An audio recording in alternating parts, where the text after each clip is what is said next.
വളരെ അനുഗ്രഹീതമായ ഈ സഭാരാധനയിൽ നിങ്ങളോട് ഒരുമിച്ച് ഒരിക്കൽ കൂടി ദൈവത്തെ ആരാധിപ്പാനും വിശേഷാൽ ദൈവത്തിൻ്റെ വചനം പങ്കുവയ്ക്കുവാനും കർത്താവ് ഒരുക്കിയ അവസരത്തിന് ദൈവത്തിന് എല്ലാ മഹത്വവും ഒരു പ്രാവശ്യം കൂടി അർപ്പിക്കുന്നു. കർത്താവിൻ്റെ ദാസൻ സിബി പാസ്റ്റർ കുടുംബം, ഈ സഭയിൽ ദൈവത്തെ ആരാധിക്കുന്ന എല്ലാ ദൈവമക്കൾ എല്ലാവർക്കും ഒരിക്കൽ കൂടി വന്ദനം പറയുകയും ക്രിസ്തുയേശുവിൻ്റെ നാമത്തിലുള്ള സ്നേഹം ഓർപ്പിക്കുകയും ചെയ്യും. നിങ്ങളുടെ പ്രാർത്ഥന ഞങ്ങൾക്ക് എപ്പോഴും സഹായമാണ്. ഞങ്ങളെ ഓർത്ത് നിരന്തരമായി പ്രാർത്ഥിക്കുന്ന നിങ്ങൾക്കെല്ലാവർക്കും ഒരിക്കൽ കൂടി വന്ദനം പറയുന്നു. കർത്താവ് നമ്മളെ ഒരുമിച്ച് അനുഗ്രഹിക്കുകയും സഹായിക്കുകയും ചെയ്യട്ടെ. ഞാൻ കഴിഞ്ഞ ഞായറാഴ്ച ഇവിടെ സഭായോഗത്തിൽ സംബന്ധിക്കാനായിട്ട് ഒരുങ്ങിയിരുന്നതാണ്. എന്നാൽ ശനിയാഴ്ച രാത്രി ഒരു യാത്ര കഴിഞ്ഞ് ശാരീരികമായി അല്പം പ്രയാസം ഉണ്ടായതുകൊണ്ട് കഴിഞ്ഞ ഞായറാഴ്ച വന്നു ചേരുവാൻ കഴിഞ്ഞില്ല. എന്നാൽ ഈ ഞായറാഴ്ച വരണമെന്ന് ഒരു പ്ലാനും ഇല്ലായിരുന്നു. കാരണം കർത്താവിൻ്റെ ദാസൻ ഓർപ്പിച്ചതുപോലെ നാളെ ഇന്ത്യയിലേക്ക് യാത്രയാകുന്നതുകൊണ്ട്.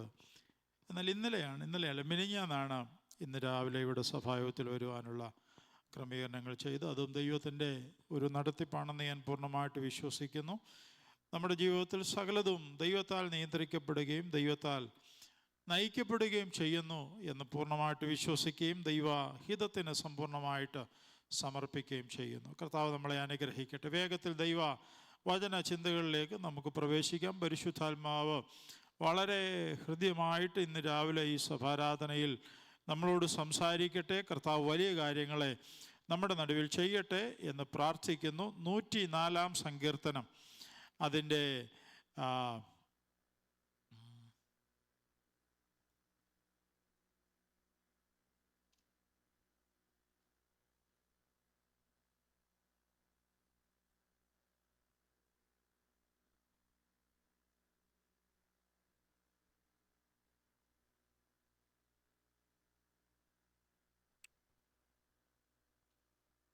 അതിൻ്റെ 30 വാക്യം നമുക്ക് വായിക്കാം.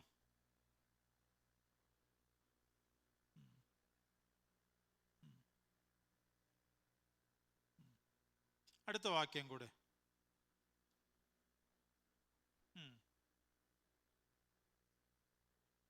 മതി.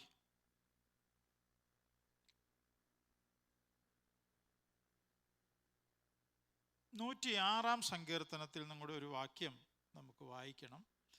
106 സങ്കീർത്തനം അതിൻ്റെ 30 വാക്യം.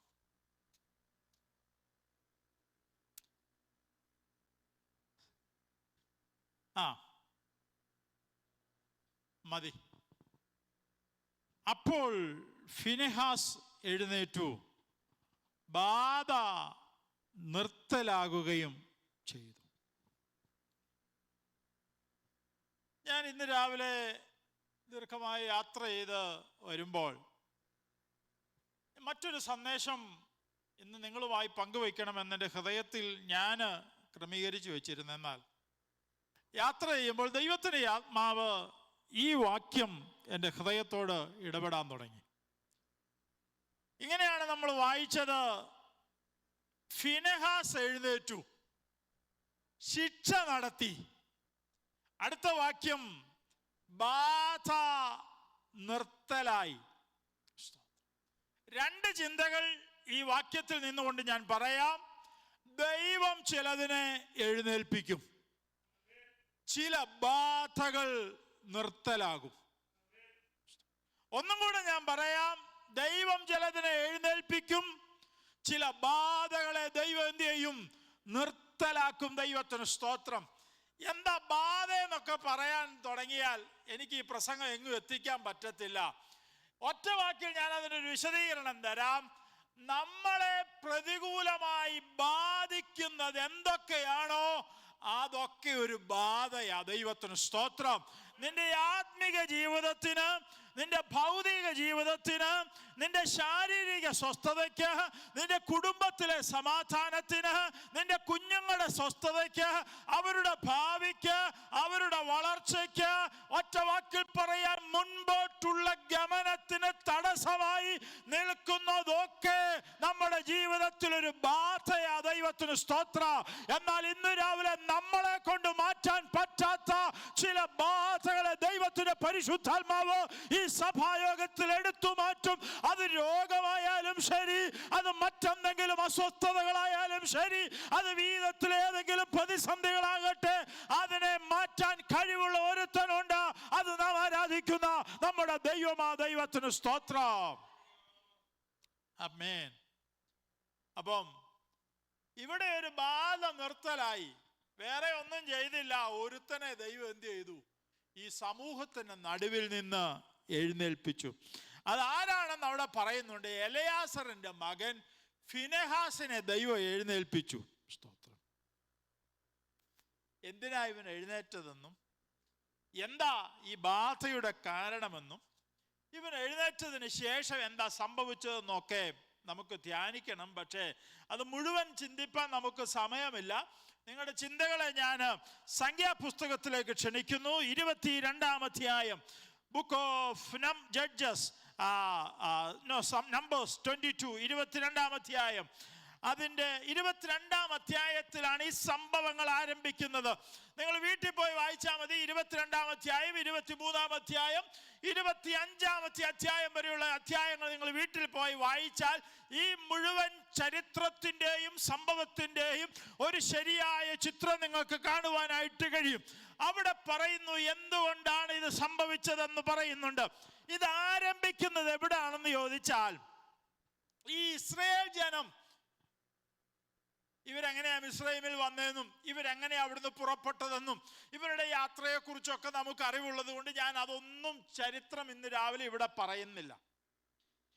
ഈ ജാതീയ രാജാവായ ബാലാക്ക് ഒരു ദിവസം ഇങ്ങനെ നോക്കി, ചുമ്മാ നോക്കിയിട്ട് പുള്ളിക്ക് ഒരു അത്ഭുതം പോലെ തോന്നിയപ്പോൾ കൊടുമുടിയുടെ മോളിൽ കയറി ഈ ജനത്തെ ഒന്ന് വെറുതെ ഒന്ന് നോക്കിയപ്പം ഇവരൊക്കെ വിചാരിച്ചിരുന്നത് ഈ ജനത്തിന് അനുകൂലമായ ഒരു സാഹചര്യം ഇല്ലാത്തത് കൊണ്ട് ഇവരിവിടെ തളർന്നുകൊണ്ടിരിക്കുകയാണ്, ഇവരിവിടെ തകർന്നുകൊണ്ടിരിക്കുകയാണ്, ഇവര് മുടിഞ്ഞു പോയിക്കൊണ്ടിരിക്കുക, ഇവരില്ലാതായി പോയിക്കൊണ്ടിരിക്കുകയാണെന്നൊക്കെയാ ഈ ജാതികൾ വിചാരിച്ചത്. പക്ഷേ ബാലാക്ക് പർവ്വതത്തിന്റെ മുകളിൽ കൊടുമുടി കയറി നോക്കിയപ്പോഴാ മനസ്സിലായത് ഇവര് തകരുമല്ലായിരുന്നു, ഇവര് വളരുമായിരുന്നു. ഇവരില്ലാതായി തീരുകയല്ലായിരുന്നു, ഇവര് പെരുകുകയായിരുന്നു. 1, 2, 3 എന്നല്ല, ഇവര് മൾട്ടിപ്ലൈ ചെയ്തോണ്ടിരിക്കുക. സ്തോത്രം. അപ്പോഴായി ബാലാക്കിന് മനസ്സിലായത് ഇവർക്ക് വളരാൻ അനുകൂലമായ സാഹചര്യം വേണ്ട, ഇവര് പ്രതികൂലത്തിലും വളരുന്നവരാ. ഇന്ന് രാവിലെ നമ്മുടെ ഒരു ഗുണം എന്താന്ന് ചോദിച്ചാൽ, നമുക്ക് പ്രതികൂലം വരുമ്പോൾ നമ്മൾ വളരാൻ തുടങ്ങും. അനുകൂലമാണേ വലിയ വളർച്ചയൊന്നുമില്ല. പക്ഷെ ഇന്ന് രാവിലെ തിരിഞ്ഞു നോക്കിക്കേ, നമ്മൾ എവിടെ എന്തേലുമൊക്കെ ഒരു വളർച്ച പ്രാപിച്ചിട്ടുണ്ടെങ്കിൽ നമ്മുടെ ജീവിതത്തിന്റെ പ്രതികൂലങ്ങളുടെയും ജീവിതത്തിന്റെ കഷ്ടങ്ങളുടെയും ഒക്കെ സമയങ്ങളിലാണ് നമ്മൾ വളരാൻ തുടങ്ങിയത്. ദൈവത്തിന് സ്തോത്രം. അപ്പൊ ഈ ബാലാക്ക് നോക്കിയപ്പോൾ ഇവരിങ്ങനെ സമതലത്തിൽ എന്ത് ചെയ്തിരിക്കുക? പടർന്നു കിടക്കുകയാ. സ്തോത്രം. ഇവരെന്ത് ചെയ്യുന്നു? പടർന്നു കിടക്കുക. അപ്പൊ ഈ ജനത്തിന്റെ സാഹചര്യം നോക്കണം. ആലയമില്ല, യാഗപീഠമില്ല, പ്രാർത്ഥനാ കൂടാരമില്ല, ശുശ്രൂഷകളൊന്നുമില്ല എന്ന് പറഞ്ഞാൽ ഒരു ഇസ്രായേലിനെ സംബന്ധിച്ചിടത്തോളം അവന്റെ വളർച്ചയ്ക്ക് അനുകൂലമായ ഒരു ഘടകങ്ങളും ഇല്ലാത്ത ഈ ദേശത്തും ഇവനെ ദൈവം എന്ത് ചെയ്തുകൊണ്ടിരിക്കുക? വളർത്തിക്കൊണ്ടിരിക്കുകയാ. ദൈവത്തിന് സ്തോത്രം. അപ്പൊ വേറെ ഒരു പ്രശ്നവും ഇവരുമായിട്ടില്ല. ഇവരുമായിട്ടുള്ള ഇപ്പോഴത്തെ ബാലാക്കിന്റെ പ്രശ്നം ഒന്നേ ഉള്ളൂ, ഇവര് വളർന്നുകൂടാ. ഇന്ന് രാവിലെ നിങ്ങളോട് ഞാൻ പറയാം, പിശാചിന് വേറെ ഒരു പ്രശ്നവും നമ്മളോടില്ല. നമ്മൾ ആത്മീയമായിട്ടും ഭൗതികമായിട്ടും മാനസികമായിട്ടും ശാരീരികമായിട്ടും നമ്മൾ ഒരു കാരണവശാലും എന്ത് ചെയ്യരുത്? വളരരുത്. അപ്പൊ ഇവൻ പറയുന്ന ഒരു വാക്കുണ്ട്. 22-ാം അധ്യായം അതിന്റെ 4-ാമത്തെ വാക്യത്തിൽ ഇങ്ങനെയാ പറയുന്നത്, ഇവരിങ്ങനെ വളർന്നാൽ എന്ത് ചെയ്യും? പശു വയലിലെ പുല്ല് നക്കിക്കളയുന്നത് പോലെ ഇവര് നമ്മുടെ ദേശം എന്ത് ചെയ്യും? നക്കിക്കളയും. ഇതാ ഇവരെ കുറിച്ച് ഇവന്റെ അഭിപ്രായം. അതുകൊണ്ട് ഒരു കാര്യം ചെയ്യാം, ഇവരെ എങ്ങനെയും ദേശത്ത് നിന്ന് മുടിച്ചു കളയണം, ഇവരെ ദേശത്ത് നിന്ന് തകർത്ത് കളയണം. പക്ഷെ ബാലാക്ക് ഒരു ജാതീയ രാജാവാണെങ്കിൽ ഇവന് കുറച്ച് വിവരമുണ്ട്. ഇവന് മനസ്സിലായി വേറെ ബാഹ്യമായ യാതൊന്നുകൊണ്ടും ഇവരെ തകർക്കാൻ പറ്റത്തില്ല, പുറത്തുനിന്ന് ഉള്ളതൊന്നുകൊണ്ടും ഇവരെ ഒന്നും ചെയ്യാൻ പറ്റത്തില്ല. ഇവരെ എന്തെങ്കിലും ചെയ്യണമെങ്കിൽ അകത്തുനിന്ന് തന്നെ എന്തെങ്കിലും ചെയ്തെങ്കിലേ ഇവരെ തകർക്കാൻ പറ്റത്തുള്ളൂ. ബാഹ്യമായതൊന്നും ഏൽക്കത്തില്ല. അതുകൊണ്ട് അകത്തുനിന്ന് ചിലത് ഇവരെ തകർക്കാനുള്ള പദ്ധതിക്ക് ബാലാക്ക് തയ്യാറാകുകയാ. ഇന്ന് രാവിലെ ദൈവമക്കൾ ഒരു കാര്യം മറക്കരുത്. പലപ്പോഴും പുറത്തുനിന്നൊരു പ്രതിസന്ധി വരുമെന്നോ പുറത്തുനിന്ന് അവൻ നമ്മെ തകർക്കാൻ ശ്രമിക്കുമെന്നൊക്കെ നാം വിചാരിച്ച് അതിനെക്കുറിച്ച് നാം വളരെ വളരെ കൃത്യമായിട്ട് അറിവുള്ളവരായിരിക്കുമ്പോൾ ഇന്ന് രാവിലെ തിരിച്ചറിയുക, ആരാധിക്കുന്ന നിന്നെ, പ്രാർത്ഥിക്കുന്ന നിന്നെ, ഉപവസിക്കുന്ന നിന്നെ, ദൈവസഭയിൽ കരയുന്ന നിന്നെ തകർക്കാൻ പുറത്തുനിന്നല്ല അകത്തൂടെ ചിലത് ചെയ്യുന്ന ചില പിശാചിന്റെ തന്ത്രങ്ങള് ഇന്ന് പകൽ ദൈവമക്കൾ തിരിച്ചറിയണം കേട്ടോ. അവന്റെ പക്കൽ തന്ത്രമുണ്ട്, അവന്റെ പക്കൽ പദ്ധതികളുണ്ട്. ഇന്ന് പകൽ നിന്നെ തകർക്കാൻ ശ്രമിക്കുന്ന ചില തന്ത്രങ്ങളെ ദൈവാത്മാവ് തിരിച്ചറിഞ്ഞ് അതിനെ ജയിക്കുന്ന ഒരു പകലായിട്ട് മാറട്ടെ. ദൈവം ചിലതിനെ എഴുന്നേൽപ്പിക്കട്ടെ. ചില ബോധങ്ങളെ ദൈവാത്മാവ് നിർത്തലാക്കുന്ന ഒരു പകലായി ഈ സഭാരാധന മാറണം.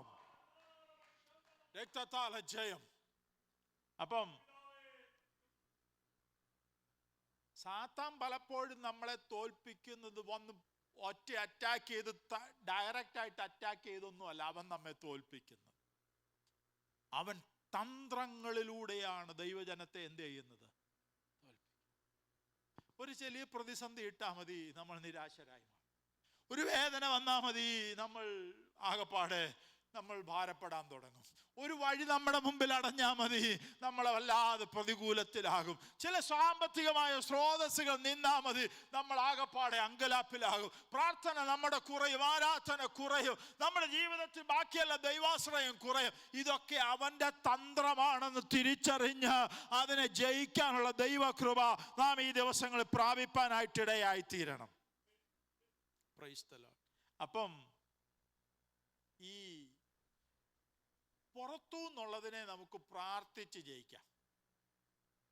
ഉദാഹരണം, ദൈവജനത്തെ മുഴുവൻ തകർക്കാനായിട്ട് ഒരുത്തൻ എഴുന്നേറ്റു. അവന്റെ പേര് ഹാമാൻ എന്ന.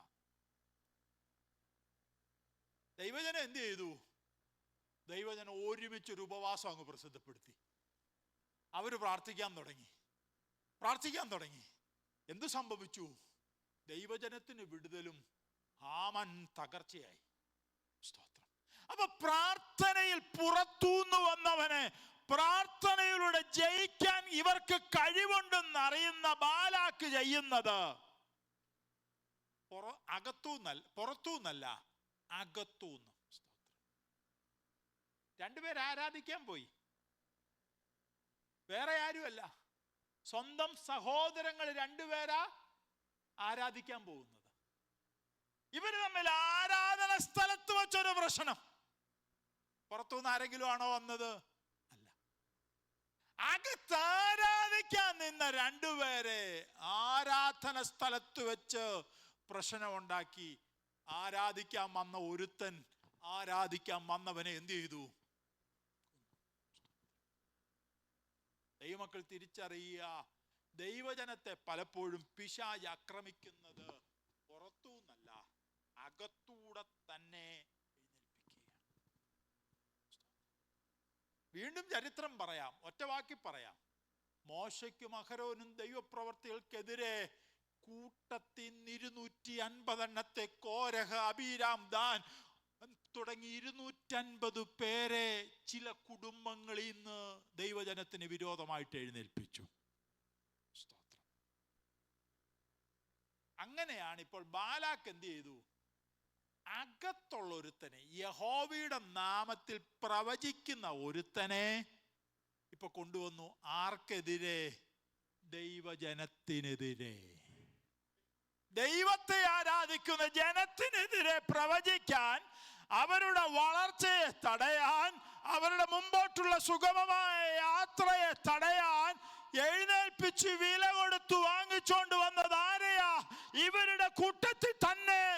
ഇവരിൽ ഒരുത്തനെ തന്നെ വില കൊടുത്ത് വാങ്ങിച്ചോണ്ട് വരികയാണ്.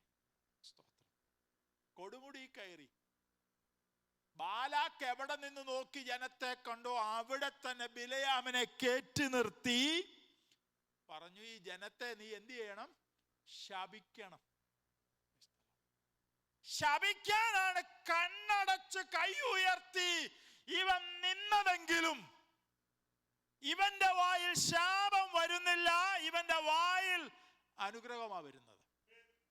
ഇവൻ പറയുക, ദൈവം ശപിക്കാത്തവനെ ഞാൻ എങ്ങനെ ശപിക്കും? ദൈവം പ്രാകാത്തവനെ ഞാൻ എങ്ങനെ പ്രാകും? ഞാൻ അതുകൊണ്ടാണ് പറഞ്ഞു 22-ാം അധ്യായം, 23-ാം അധ്യായം, 24-ാമത്തെ അധ്യായവും നിങ്ങൾ വീട്ടിൽ പോയി സമയം പോലെ വായിക്കണം. സ്തോത്രം. അവൻ കൈ ഉയർത്തി പറയുന്നത് മുഴുവൻ അനുഗ്രഹമാണ്. ഇന്ന് രാവിലെ ഞാൻ ഈ ദൂത് പറയുമ്പോൾ നിങ്ങളോട് പറയാം, ശപിക്കാൻ ഉയർത്തിയ കരങ്ങളെ അനുഗ്രഹത്തിന്റെ വാക്കുകളാക്കി മാറ്റാൻ ഇന്ന് രാവിലെ ഇതിനകത്തിരുന്ന് നാം ആരാധിക്കുമ്പോൾ നാം ആരാധിക്കുന്ന നമ്മുടെ കർത്താവിന് കഴിയും. തകർച്ച കാണാൻ നോക്കി നിൽക്കുന്നതിന്റെ ചിലതിന്റെ നടുവിൽ, നിന്റെ ഇല്ലായ്മ കാണുവാൻ ശ്രമിക്കുന്ന ചിലതിന്റെ നടുവിൽ ദൈവത്തിന്റെ അത്ഭുതത്തിന്റെ കരം പരിശുദ്ധാത്മാവ് ഇന്ന് പകൽ വയ്ക്കും. ചില ബാധകളെ ദൈവാത്മാവ് നിർത്തലാക്കും. ദൈവത്തിന് സ്തോത്രം. രാവിലെ സങ്കീർത്തനത്തിൽ നിന്ന് കേട്ടല്ലോ, യഹോവയിൽ തന്നെ രസിച്ചുകൊള്ളുക, ദേശത്ത് പാർത്ത് വിശ്വസ്തതയാചരിക്ക, അവൻ നിന്റെ ഹൃദയത്തിലെ ആഗ്രഹങ്ങളെ നിനക്ക് നൽകുന്ന ദൈവം. ആ ദൈവത്തിന് സ്തോത്രം. ശത്രുവിന്റെ ആഗ്രഹം സാധിപ്പിക്കുന്നവനല്ല അവൻ. പല്ലുകടി ചുരുങ്ങി പോകത്തക്കവണ്ണം, ദുഷ്ടന്റെ ആശ നശിച്ചു പോകത്തക്കവണ്ണം, അവന്റെ വെല്ലുവിളികളെ ഇല്ലാതാക്കത്തക്കവണ്ണം നമ്മെ ജയത്തോടെ നടത്താൻ കഴിവുള്ള ഒരു കർത്താവ് നമുക്കുണ്ട്. ഇന്ന് പകൽ ചില ബാധകൾ നിർത്തലാകുന്ന പകലാകട്ടെ, ചില അസ്വസ്ഥതകൾ നിർത്തലാകുന്ന പകലാകട്ടെ, ചില രോഗങ്ങൾ സൗഖ്യമാകുന്ന പകലാകട്ടെ, ചില വേദനകൾ നമ്മെ വിട്ടുമാറുന്ന പകലാകട്ടെ, ചില അടയപ്പെട്ട വഴികൾ തുറക്കപ്പെടുന്ന പകലാകട്ടെ, ദൈവജനത്തിന്റെ വിടുതൽ പരിശുദ്ധാത്മാവ് ഏറ്റെടുക്കുന്ന ഒരു പകലായിട്ട് ഇന്നത്തെ ആരാധന മാറണം. ഹല്ലേലൂയ. യാക്കോബിനെ തകർക്കാൻ ഒരുത്തൻ പുറപ്പെട്ടു. അമ്മായിയപ്പനാ ശരിയാ, പക്ഷേ യാത്രയുടെ ലക്ഷ്യമെന്താ? വഴിയിൽ അവനെ തടയണം, കൊണ്ടുപോയത് മുഴുവൻ പിടിച്ചെടുക്കണം, കൊടുത്തത് മുഴുവൻ തിരികെ പ്രാപിക്കണമെന്ന് പറഞ്ഞ യാക്കോബിനെ ഒരു അസ്ഥിപഞ്ജരം പോലെയാക്കാനാ ലാബാൻ പുറപ്പെട്ടതെങ്കിൽ, ഗിലെയാദ് പർവ്വതത്തെങ്കിൽ അവനെ തടഞ്ഞ ഒരു ദൈവത്തിന്റെ കരമുണ്ടെങ്കിൽ, ഇന്ന് പകൽ ചിലരോട് ദൈവാത്മാവ് പറയുന്നു, പാതി വഴിയിൽ ചിലതിനെ തടയുന്ന ദൈവത്തിന്റെ കരം ഈ സഭായോഗത്തിൽ ചലിക്കുന്നുണ്ട്.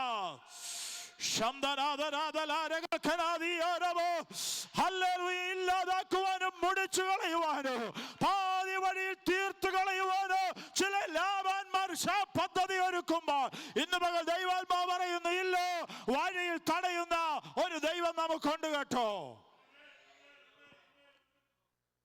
രക്തത്താൽ ജയം. ലാബാനോട് ദൈവം ഇടപെടുക. എന്റെ ദാസനായ യാക്കോബിനോട് ഗുണമോ ദോഷമോ ചെയ്യാതിരിപ്പാൻ നീ സൂക്ഷിച്ചോണം. രക്തത്താൽ ജയം. ഇന്ന് പകൽ ചിലതിനോട് ദൈവം ഇടപെടുന്ന പകല, ചില ബാധിച്ചിരിക്കുന്ന ചിലതിനോട് ദൈവം ഇടപെടുന്ന പകല, പദ്ധതികൾ ഒരുക്കുന്ന ചിലതിനോട് ദൈവാത്മാവ് ഇന്ന് പകൽ ഇടപെടുന്ന പകല. ദൃശ്യമണ്ഡലത്തിൽ ഇവിടെയൊന്നും നാം കാണുന്നില്ലെങ്കിലും ഞാൻ വിശ്വസിക്കുന്നു, അദൃശ്യമണ്ഡലത്തിൽ ഇവിടുന്ന് ദൈവത്തിന്റെ വചനം പുറപ്പെട്ടു കഴിഞ്ഞു. ഇവിടെ പ്രസ്താവിക്കുന്ന ദൈവത്തിന്റെ വചന അതിവേഗത്തിൽ ഓടുന്നതാ. അതതിന്റെ കാര്യം സാധിപ്പിക്കുന്നതാ. അത് കാര്യം സാധിപ്പിക്കാതെ മടങ്ങി വരത്തില്ലെങ്കിൽ ഇന്ന് പകൽ ഇവിടെ കേൾക്കുന്ന ദൈവത്തിന്റെ വചനം ചില സർജറികൾ നടത്തിക്കൊണ്ടിരിക്കും, ചില ക്രിയകൾ അത് ചെയ്തുകൊണ്ടിരിക്കും, ചില വിടുതലിന്റെ പ്രഖ്യാപനങ്ങൾ പരിശുദ്ധാത്മാവ് ഇവിടെ ചെയ്യുമ്പോൾ അതിന്റെ ക്രിയ പരിശുദ്ധാത്മാവ് തന്നെ ചെയ്യും. Praise the Lord. അങ്ങനെയെങ്കിൽ ലാബാനോട് ഇടപെട്ട ദൈവം ചിലതിനോട് ഈ ആരാധനയുടെ മധ്യത്തിൽ ഇടപെടുന്നുണ്ട്.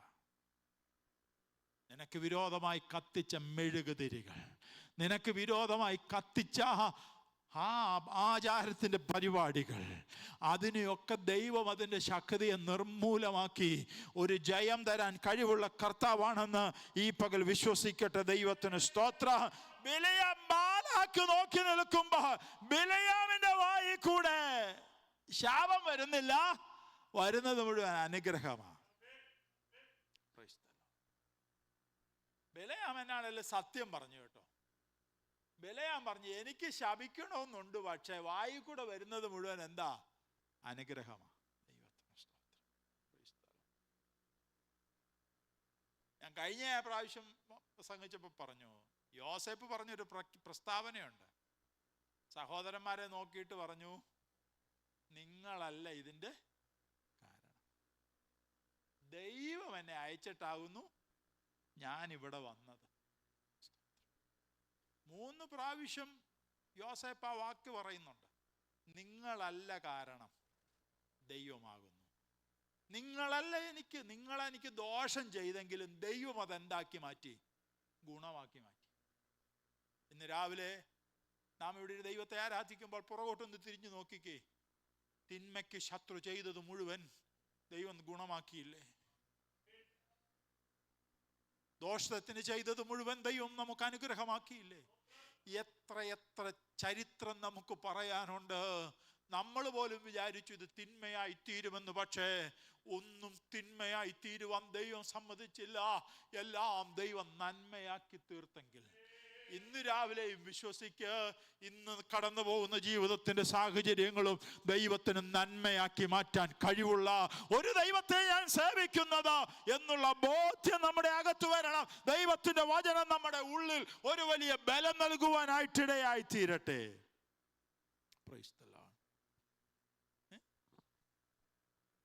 ബിലെയാം എന്താ പറയുന്നത്? ഇതാ തനിച്ചു പാർക്കുന്നു ഒരു ജനം. അടുത്ത് പറയുന്നു, ഇവർ ജാതികളുടെ കൂട്ടത്തിൽ എണ്ണപ്പെടുന്നില്ല.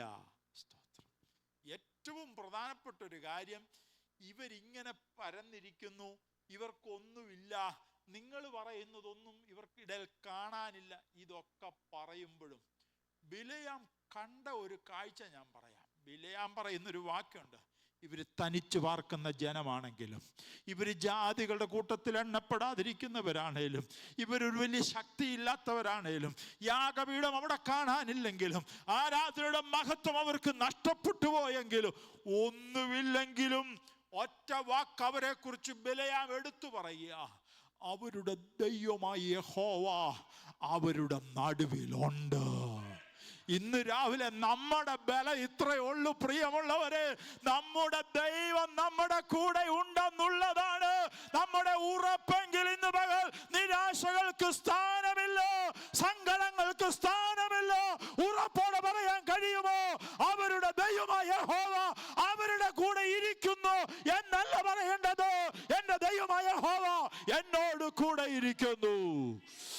രക്തത്താല ജയം, രക്തത്താല ജയം, രക്തത്താല ജയം. ആര് കൂടെ ഉണ്ടെന്നുള്ളതല്ലോ, ആര് കൂടെ ഇല്ലെന്നുള്ളതല്ല. ഇന്ന് പകൽ പരിശുദ്ധാത്മാവ് ചിലരെ തൊട്ടോർപ്പിക്കുന്നു. നമ്മുടെ ബലമെന്ന് പറയുന്നത് നമ്മുടെ ദൈവം നമ്മുടെ കൂടെ ഉണ്ടെന്നുള്ളതാ. Thank you Lord. പറയുക, അവരുടെ ദൈവം അവരുടെ നടുവിൽ ഉണ്ട്. എത്ര പേർക്ക് ബോധ്യമുണ്ട് പ്രിയമുള്ളവരെ?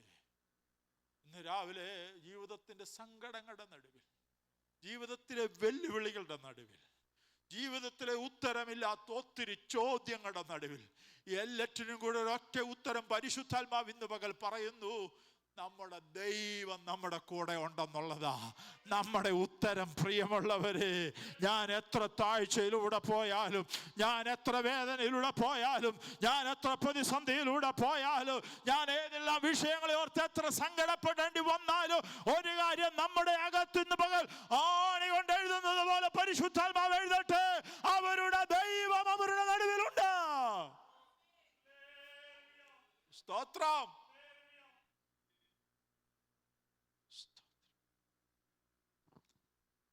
അടുത്ത് പറയുന്നത്, അതുകൊണ്ട് യാക്കോബിൽ തിന്മ ദർശിപ്പാനില്ല. തിന്മയായിട്ട് പലരും പലതും ചെയ്യും കേട്ടോ.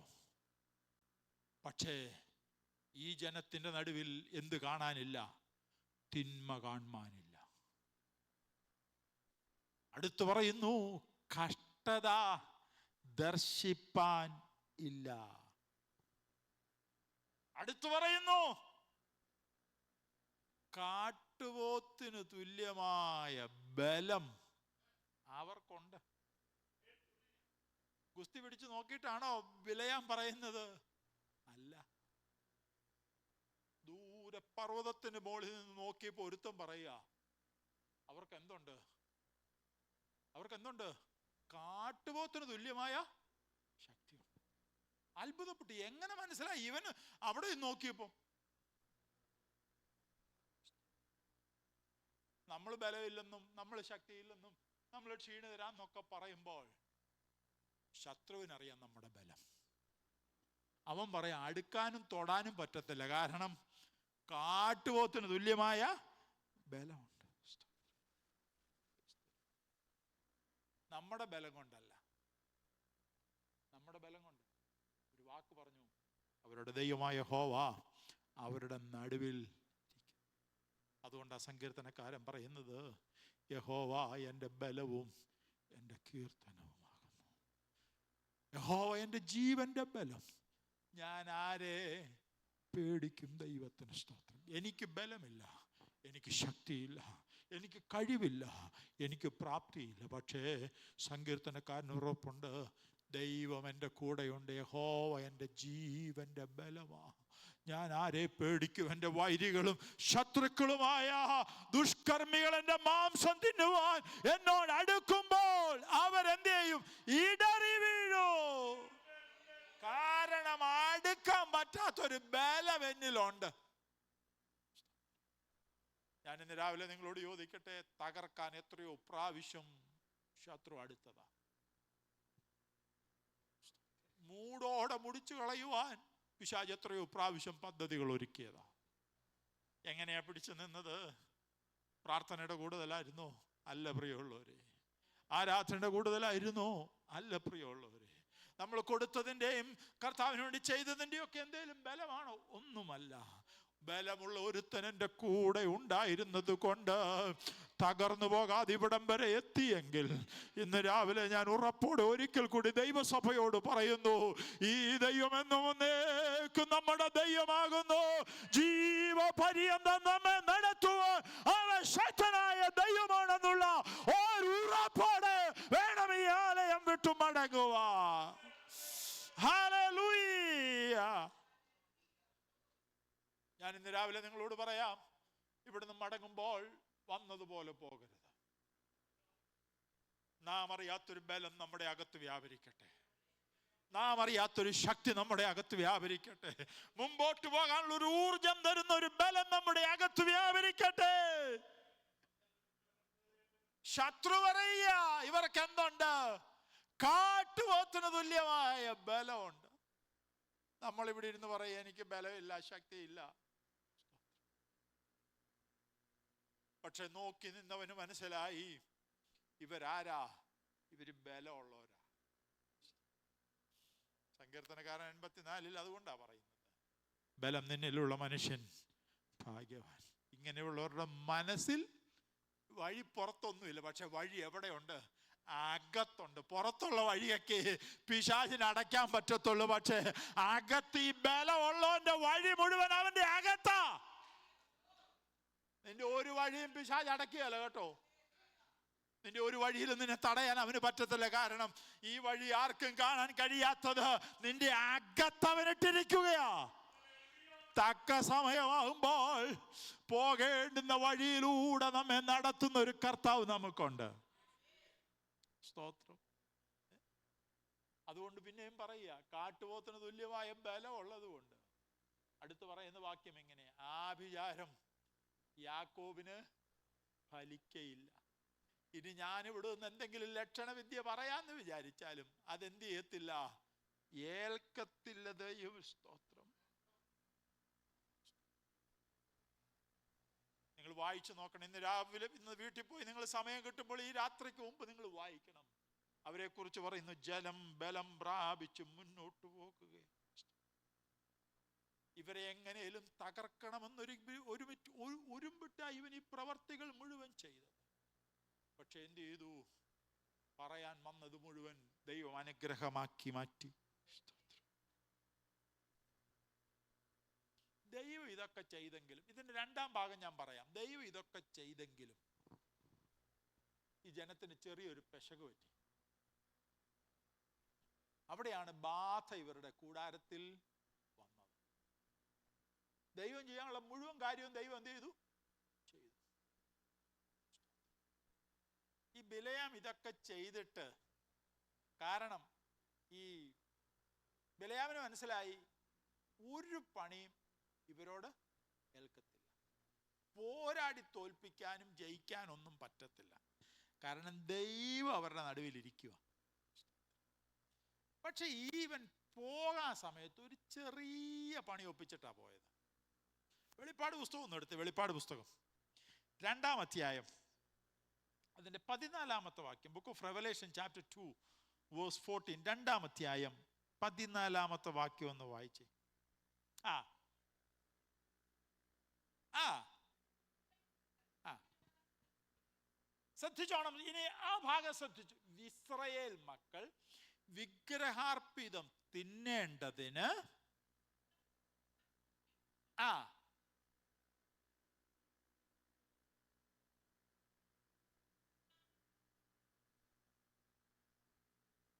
മതി.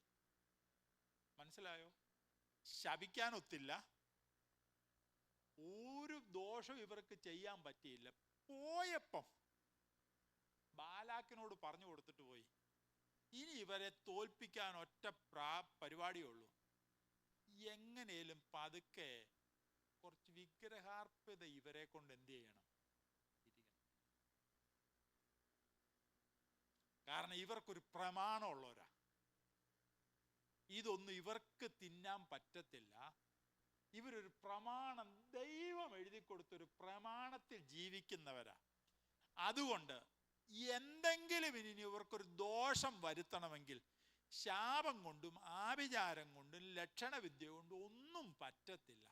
പിന്നെ സാധിക്കുന്നൊരു കാര്യം പറഞ്ഞുതരാം. എങ്ങനെയും ഇവരെ ഈ പ്രമാണത്തിൽ നിന്നൊന്ന് എന്ത് ചെയ്യണം? പുറത്ത് ചാടിക്കണം. നിങ്ങൾക്ക് മനസ്സിലാവുന്നുണ്ടോ? നമ്മളെ തോൽപ്പിക്കാൻ ഒറ്റ പരിപാടിയുള്ളൂ പ്രിയമുള്ളവർ. ദൈവവചനത്തിൽ നിന്നും ദൈവ കൽപ്പനയിൽ നിന്നും നമ്മളെ എങ്ങനെയും എന്ത് ചെയ്യുക? ഒന്ന് മാറ്റുക. അതിൽ നമ്മൾ മാറിക്കഴിയുമ്പോൾ നാം അറിയാതെ നമുക്കുള്ള ദൈവത്തിൻ്റെ പ്രൊട്ടക്ഷൻ, പരിശുദ്ധാത്മാവിൻ്റെ ആ പ്രൊട്ടക്ഷൻ നമുക്ക് എന്ത് ചെയ്യും? നഷ്ടമാണ്. ഇത്രയുള്ള കാര്യം വളരെ സിമ്പിളാണ്. നമ്മളാരും പാപം ചെയ്യാൻ പോകുന്നില്ല, നമ്മളാരും മോഷ്ടിക്കാൻ പോകുന്നില്ല, ഈ പറയപ്പെടുന്ന പ്രമാണത്തിലെ യാതൊരു കുറ്റവും ചെയ്യുന്നില്ല. പക്ഷേ പലതിലും നാം അറിയാതെ നമ്മൾ എന്ത് ചെയ്യുക? തെറ്റിപ്പോകുകയാണ്. വിഗ്രഹാർപ്പിതം തിന്നാവോ? ഉടനെ വാക്യം. സകലതും സ്തോത്രം പറഞ്ഞ് എന്ത് ചെയ്യാൻ? കഴിക്കാം. വാക്യമുണ്ട്. ഒറ്റ വാക്യം ഞാൻ വിശദീകരിക്കാതെ പറയാം. ദൈവഹിതമല്ലാത്തതിനൊന്നും ദൈവമക്കൾ പോയി നിന്നു കൊടുക്കരുത്. ചാത്ത ഉണ്ണാൻ പോകരുത്. ആണ്ട് നേർച്ച മേടിച്ച് കഴിക്കരുത്. ജാതികൾ ആചരിക്കുന്ന യാതൊരു ആചാരങ്ങൾക്കും വിശ്വാസി എന്ന പേരുള്ളവൻ എന്ത് ചെയ്യരുത്? പോകരുത്. പരിശുദ്ധാത്മാവിനെ അങ്ങനെയൊക്കെയാ ഇന്ന് രാവിലെ വിടുന്നത്. അതുകൊണ്ട് ഞാൻ പറയുക, ദൈവത്തിൻ്റെ ഹിതത്തിൽ നിന്ന് മാറിപ്പോയിട്ടുണ്ടെങ്കിൽ ഇന്ന് രാവിലെ ഈ സഭായോഗം കഴിഞ്ഞ് മടങ്ങിപ്പോകുമ്പോൾ ഒറ്റ വാക്ക് പ്രാർത്ഥിച്ച് ഒരു ക്രമീകരണത്തോടെ വേണം നമ്മൾ ഇവിടുന്ന് മടങ്ങാൻ. ബിലയാമിന്റെ ഒരു കാര്യവും നടക്കത്തിൽ നിന്ന് പോകാൻ നേരം ബാലാക്കിന് ഉപദേശിച്ചു കൊടുത്തു. എന്ത് ചെയ്യണം? ഇവരെ കൊണ്ട് എങ്ങനെയും ഈ പ്രമാണത്തിൽ നിന്ന് ഇവരെ ഒന്ന് ചാടിച്ചാൽ മതി. ഈ ഇപ്പൊ സഭയ്ക്കകത്ത് വന്നപ്പോ പറയുക, ഒരു കുറ്റം നിന്നെ കുറിച്ച് പറയാനുണ്ട്. എന്നാ കുറ്റം? ബിലെയാം പണ്ട് ബാലാക്കിന് ഉപദേശിച്ചു കൊടുത്ത ആ ഉപദേശം പിടിച്ചിരിക്കുന്ന ചിലര് എവിടെയുണ്ട്? സഭയ്ക്കകത്തുണ്ടെന്ന്. എന്ന് പറഞ്ഞാൽ തിന്നാവോ? ആ കുറച്ച് തിന്ന. പോകാവോ? ആ പോകുന്നതിനിപ്പോ എന്തോ? ആരാധന മുടക്കാവോ? അതിനിപ്പോ എന്തോ? ഒരാഴ്ച ആരാധനയ്ക്ക് വന്നില്ലല്ലോ എന്നെ എന്ന് പറഞ്ഞ ദൈവം ചെയ്യണമെന്ന് പറഞ്ഞതിനെ മുഴുവൻ ചെയ്തില്ലേലും കുഴപ്പമില്ല, ഇടയ്ക്കൊക്കെ ചെയ്യാം എന്നാക്കി തീർക്കുന്നൊരു ഉപദേശം. എന്ന് പറഞ്ഞാൽ ദൈവം പറഞ്ഞ കട്ടിയുള്ളതിനെ മുഴുവൻ ലഘൂകരിക്കുന്ന.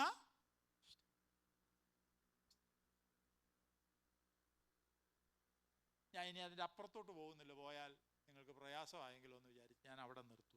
അവനവനെ പരിശോധിക്കും. ദൈവം എന്നെ എവിടെയാക്കി? ദൈവം എന്നെ എന്തിനു വേണ്ടി വിളിച്ചു? ദൈവം ഏതുദ്ദേശത്തോടെ എന്നെ കണ്ടു? ദൈവം എന്ത് പർപ്പസിനായിട്ടാണ് എന്നെ തിരഞ്ഞെടുത്തത്? ഞാൻ ഇന്നും അതിനകത്ത് തന്നെയാണോ? അതോ എൻ്റെ ജീവിതത്തിൻ്റെ സാഹചര്യങ്ങളുമായിട്ടൊക്കെ ബന്ധപ്പെട്ട് ഞാൻ ഏതിൽ നിന്നെങ്കിലുമൊക്കെ അല്പം അങ്ങോട്ടോ ഇങ്ങോട്ടോ ഒക്കെ വ്യതിചലിച്ചിട്ടുണ്ടെങ്കിൽ, ഇല്ല കർത്താവേ, വചനത്തിന് വേണ്ടി നിൽക്കാൻ ഞാൻ എന്നെ സമർപ്പിക്കുന്നു എന്ന് പറഞ്ഞാൽ ഇന്ന് രാവിലെ ഞാൻ പറയാം, ചില ബാധകൾ ഒഴിയും. എന്താ ബാധ വന്നതെന്ന്? ഇതാ കാര്യം. 25-ാം അധ്യായം ഒന്നെടുത്ത് 25-ാം അധ്യായം ഞാൻ വേഗം നിർത്താം. നമ്പേഴ്സ് ചാപ്റ്റർ 25 ഒന്നാമത്തെ വാക്യം ഒന്ന് വായിച്ചേ. ആ ആ ആ മനസ്സിലായോ? ചിത്തീമിലെത്തിയപ്പോഴേ ഇവിടുന്ന് അവിടെയും പോവും, അവിടുന്ന് ഇവിടെയും വരും. അവിടുത്തേതും മേടിക്കും, ഇവിടുത്തേതും മേടിക്കും. കഴിഞ്ഞ ദിവസം ഒരാൾ എന്നോട് പറഞ്ഞത്, ഒരാൾ ഇവിടുന്ന്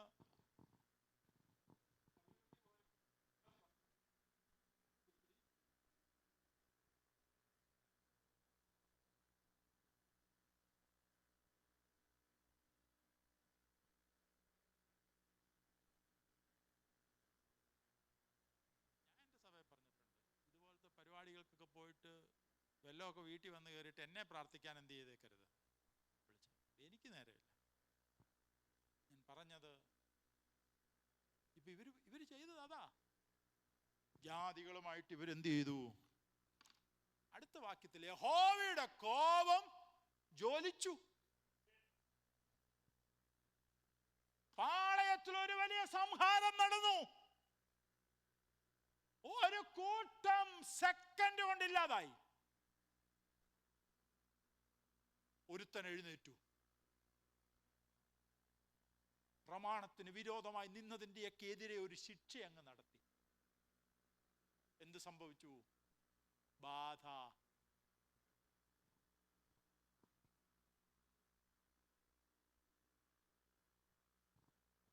ഞാൻ പറഞ്ഞല്ലോ, ഞാൻ ഈ ദൂതേ അല്ല പ്രസംഗിക്കാനായിട്ട് വന്നത്. എൻ്റെ യാത്രയിൽ പരിശുദ്ധാത്മാവ് എന്നെ വേറൊരു ഡയറക്ഷനെ വിട്ടത്. എനിക്കറിയാം ദൈവത്തിന് ഇന്ന് പകൽ ചിലത് നമ്മുടെ നടുവിൽ ചെയ്യാനുണ്ട്. എവിടെയെങ്കിലും വഴി മാറിപ്പോയിട്ടുണ്ടെങ്കിൽ, എവിടെയെങ്കിലും വഴി തെറ്റിപ്പോയിട്ടുണ്ടെങ്കിൽ, എവിടെയെങ്കിലും വഴി അറിയാതെ പോയിട്ടുണ്ടെങ്കിൽ, ഇന്ന് രാവിലെ പരിശുദ്ധാത്മാവിന് നമ്മളോട് പറയാനുള്ളത്, ദൈവഹിതത്തിലേക്ക് നമുക്കൊന്ന് വരാൻ കഴിയുമോ? ദൈവം നമ്മളെക്കുറിച്ച് എന്താഗ്രഹിക്കുന്നു അതിനു വേണ്ടിയിട്ട് നമുക്കൊന്ന് പ്രാർത്ഥിക്കാൻ കഴിയുമോ?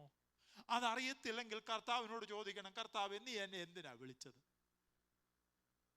നീ എന്തുദ്ദേശത്തോടെയാ എന്നെ വിളിച്ചത്? എന്നെ ഈ രാജ്യത്ത് നീ കൊണ്ടുവന്നത് എന്തുദ്ദേശത്തോടെയാ? ഡോളർ ഉണ്ടാക്കാനല്ല പ്രിയമുള്ളവരെ ദൈവം നമ്മളെയൊക്കെ കൊണ്ടുവന്നത്. അതിനൊക്കെ ദൈവത്തിൻ്റെ ഒരു ഭാഗമാണ്. പക്ഷെ ദൈവത്തിനൊരു പർപ്പസ് ഉണ്ട് നമ്മളെക്കുറിച്ച്. ദൈവം ജോലി തന്നതിനൊരു പർപ്പസ് ഉണ്ട്. ദൈവത്തിനൊരു ബിസിനസ് തന്നതിൽ ദൈവത്തിനൊരു പർപ്പസ് ഉണ്ട്.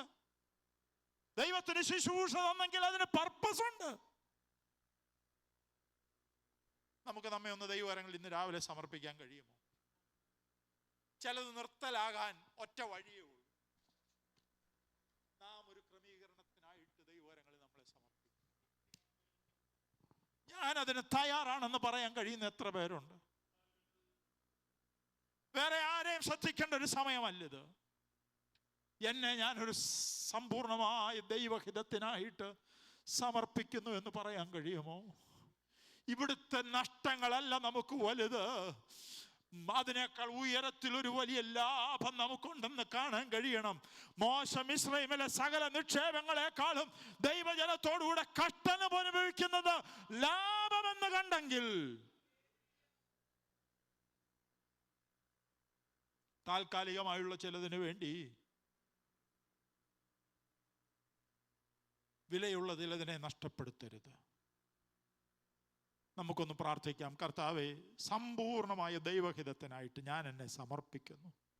വഴി തുറക്കുന്നതോ ജോലി കിട്ടുന്നതോ രോഗം മാറുന്നതോ അത്ഭുതം നടക്കുന്നതോ ഒന്നുമല്ല നമ്മുടെ വിഷയം. ഞാൻ സമ്പൂർണമായിട്ട് ദൈവഹിതത്തിലേക്ക് നിൽക്കുവാൻ, എൻ്റെ കുഞ്ഞുങ്ങൾ ഞാൻ നിൽക്കുന്ന ദൈവഹിതത്തിൽ അവരും നിൽക്കുവാൻ നമുക്കൊന്ന് പ്രാർത്ഥിക്കാൻ കഴിയുമോ? ഞാൻ ഉറപ്പായിട്ട് വിശ്വസിക്കുന്നു, ദൈവം ചില വൻ കാര്യങ്ങളെ നമ്മുടെ നടുവിൽ ചെയ്യും. അടയപ്പെട്ട വഴികൾ തുറക്കപ്പെടും. തടയപ്പെട്ട മണ്ഡലങ്ങളിൽ ദൈവത്തിന്റെ അത്ഭുതകരമായ വിടുതൽ നമ്മൾ പ്രാപിക്കും. നാം അതിന് സാക്ഷികളായിട്ട് തീരും. ദൈവത്തിന് സ്തോത്ര. IPC എല്ലാ ക്രിസ്ത്യൻ ചർച്ചിനെ ദൈവം ഉയർത്തുന്നത് നാം കാണും. Praise the Lord. കാരണം നാം ഇതിനു വേണ്ടി ഒത്തിരി വില കൊടുത്തവരാ. നാം ഇതിനു വേണ്ടി ഒത്തിരി കരഞ്ഞവരാ. നമ്മുടെ കണ്ണുനീര് ഒത്തിരി ദൈവസന്നിധിയിൽ വീണതാ. ഒത്തിരി നിന്ന അനുഭവിച്ചവരാ നമ്മൾ. നമുക്ക് കർത്താവിന് വേണ്ടി ചിലത് ചെയ്യാനൊന്ന് സമർപ്പിക്കാൻ കഴിയുമോ? ഒരു ദൈവഹിതത്തിനായിട്ട് നമുക്ക് നമ്മെ ഒന്ന് ഏൽപ്പിച്ചു കൊടുക്കാൻ കഴിയുമോ? ചില ഫിനെഹാസുമാർ ഇതിന്റെ നടുവിൽ എഴുന്നേൽക്കട്ടെ. ചില ഫിനെഹാസുമാർ എഴുന്നേൽപ്പിക്കട്ടെ. ചില ദൈവപ്രവർത്തികൾക്ക് വേണ്ടി ദൈവം ഉപയോഗിക്കട്ടെ. ചില ബാധകൾ നിർത്തലാകട്ടെ. ചില കുടുംബങ്ങൾ വിടുവിക്കപ്പെടട്ടെ. ചില വ്യക്തികൾ സൗഖ്യമാകട്ടെ.